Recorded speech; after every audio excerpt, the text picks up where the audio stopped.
Good afternoon, students. This is Dr. Morgan Phenix coming to you from Stanley, Virginia. It's a beautiful sunny Sunday afternoon, and here we are moving into week 2 already. And I like to quip a little bit that the course is almost over, you realize, as we're moving forward here. It goes very, very quickly. Alrighty, I'd just like to give you a very, very brief reminder, a couple of things. A reminder that the journal article critique is a one-page, no reference, citation at the top assignment, period. I would like to also add that of the 8 people who have already posted their journal article critique, there was only 1, perhaps 2, that were a little bit off track on that format. And that format is designed to give you a clarity of thought, just where everything flows from what the author has said. The citation at the top, the author's thesis in their own, in your own words. Now, no quotes, and then the strategies that the author is referring to, and how those strategies affect whatever the problem is or the thesis statement is referencing, and then you go there with further with the usefulness of the article, and then end with a conclusion. Okay, one of the things I like to do is to enhance the experience here, where if one person or 2 people have not gotten something right, oftentimes instructors will go ballistic. For those people who are not watching the videos and who did not look at the videos, I like to when they really should be celebrating the fact that 6 or 7 out of the 8 got it absolutely the way it's supposed to be, and that's all there is really that I need to say about that. Okay, and oftentimes if somebody is way off the mark, and in this case nobody has been way off the mark, but if somebody is way off the mark, I will always ask for resubmission. No late penalties for resubmissions. I would rather that you get things right rather than for me to prove that you're wrong. Okay, it's very, very easy to say you got that wrong, sorry, it's a 0. I sometimes will post a 0 grade to really capture your attention, to be sure that you look at my comments and then resubmit if you've gotten something wrong, if you're way on the wrong track. Okay, enough about that. It looks as though everybody is gathering journal articles that are peer-reviewed journals, and in discussion board, I haven't looked them over yet, but I would like to just remind you of one thing only, that and I don't know if I put it in the opening welcome video. Do not attach files in discussion board. You may attach them, but make sure that your post, your initial thread is text, that you enter the text directly. And I'll tell you why. As your classmates want to reply to your posting, they will want to be able to see your text at the same time that they are entering text in reply to you.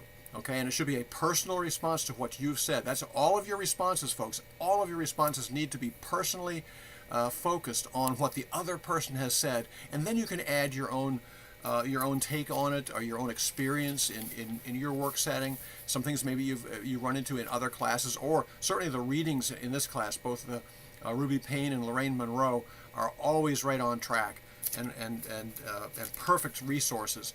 If you are using reference, which you should do at a minimum in your initial post, if you are referencing Ruby Payne, Lorraine Monroe, Waiting for Superman, which is Guggenheim is the producer of that, Waiting for Superman, you do not need to include full APA citations for that, because it's in the syllabus already.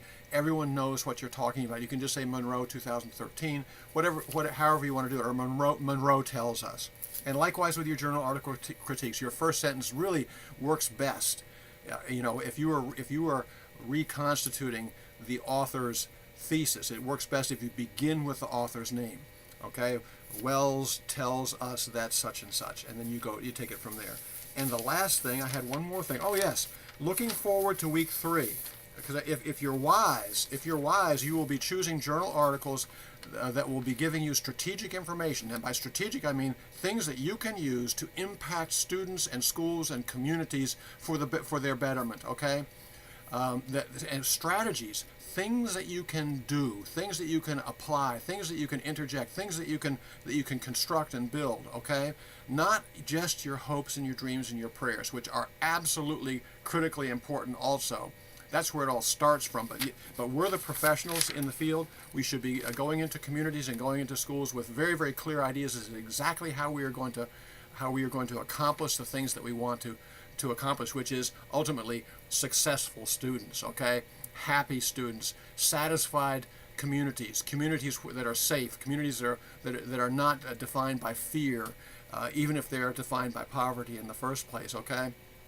So be working on that. You know, we can't do all and be all for our students or our communities, but we can certainly try. But we need to try strategically, not just by wringing our hands in hope that these children can be fed. No, read in James, okay? Don't just bless the people and say be full, be satiated and be warm. No, you got to give them a blanket and you got to give them a backpack, okay? And coming to that now, your diverse school proposal part 1 is due in week 3. Now, we're only going into week 2, so you got time here, but be working on this. Your diverse school proposal part 1 is a school. You're going to build an entire school out of those cane fields in the Dominican Republic, as Jason Hilgeman did for this class, and the school is there with school buses and with cement buildings and dormitories for the volunteer teachers and so on coming out there for children that otherwise would have no education whatsoever, okay? Or it can be a project within a school.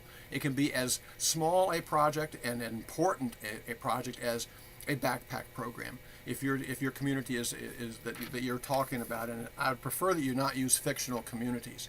I would prefer that you use one that you work in, or that you used to work in, or that you would like to work in, where you would supply something of value to that school and to those children and to your colleagues. That's part of it. If you're going to be a leader, you need to think strategically as how you're going to get other people to do what you feel is wise to do. But once again, it's a school or a project. For week 3. It's a 1-page assignment, double space, 1 page, no citations at all, no citations needed whatsoever. You're just giving me an idea of what you're going to be doing, what you propose. I propose to do such and such. Put it in first person, just as you're probably putting your conclusions in your journal article critiques in the first person. I found this article to be helpful. I propose such and such because there are certain demographics, whether it be of diversity. It's got to be to serve a diverse need, okay? The demographics of your diversity, whether it be language, whether it be socioeconomic status, whether it be privilege of one kind or another. Privilege is a very, very sneaky and hard thing to capture. And privilege is one of the awful outcomes of diversity defined by poverty, okay? Where children of privileged families are literate when they arrive in pre-K. Okay, they're literate when they arrive in kindergarten for sure, and they can read on the 4th grade level when they get to 3rd grade, whereas everyone else is struggling to catch up. Okay, the demographics and the need that goes along with that. And this is going to be it's going to be something about a mission that you have, but do not use any cliches. Please stay away from the cliches. I'll give you a couple of perfect ones. I would like to build a school in which all children can succeed. Well, yes, of course we want that. If that weren't your mission, you should get out of the business. However, what we want to do is we want to talk about the strategies that lead to a success, okay? And I would like to build a curriculum that represents an excellent education. Excellent means nothing. Yes, we can certainly see excellence and we can track excellence, but you can't interject excellence. You have to interject certain strategies that lead toward excellence. Alrighty, 1 page only. Once again, no cliches, no cliches, no cliches. Okay, and that once again, that whole issue of I want to build a school or a classroom where all children can learn.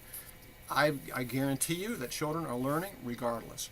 Okay, it can be a classroom defined by bullying and by special options and privileges for certain kids and not for others, okay? And the kids that don't speak English well enough be sitting in the back of the room so they won't disturb the instruction going on, okay? Every single student in that classroom is learning something, okay, about the hidden curriculum particularly. And those of you who would like to deal with exposing the hidden curriculum in your school or in your program or in your community, those rules that the privileged folks know all about, all right, and that many people don't know anything about, so that the privilege can live on. Okay, don't get me on that high horse. And the hidden curriculum goes way back. It goes back to the 1960s. Philip Jackson, Life in Classrooms. Look that one up. 1968, Teachers College Press. Philip Jackson, Life in Classrooms, and about all the unwritten rules that exist in schools and in classrooms about weighting and about power and who's in charge and who gets to say yes and no, who has to raise their hand to speak, that kind of a thing, lining up in hallways, all that's the kind of stuff. Alrighty, I hope you're doing well. I hope this has now gone way over, almost up to 10 minutes, so I wish you well. Thank you for hanging on if you saw it all the way through here. No need to reply this time. But I do encourage you to get a clear handle on your diverse school proposal part 1 during the coming week here, and certainly by week 3 you have to have that turned in. One page only, no cliches. Thanks a lot, folks, and we'll see you next time, Lord willing. Oh well, let me show you one thing. For those of you who are, I'll give you a nice little here's one of the dogs. Okay, here's a Gracie, and I think there's another one back over there. You can see just the ear. Hey, Lassie. There's one up on the back of the chair over there. She doesn't want to get up, and the dinky dog is on the chair. So you've seen all 3 of them now. This one's Gracie. Lassie's on the top of the chair. She's a little one there, and then the dinky dog on the chair looking around now. That was the first one we got. I never would have believed it, Chihuahuas in my household, but here we go. Alrighty, folks. See you next time, and Lord willing. Bye-bye.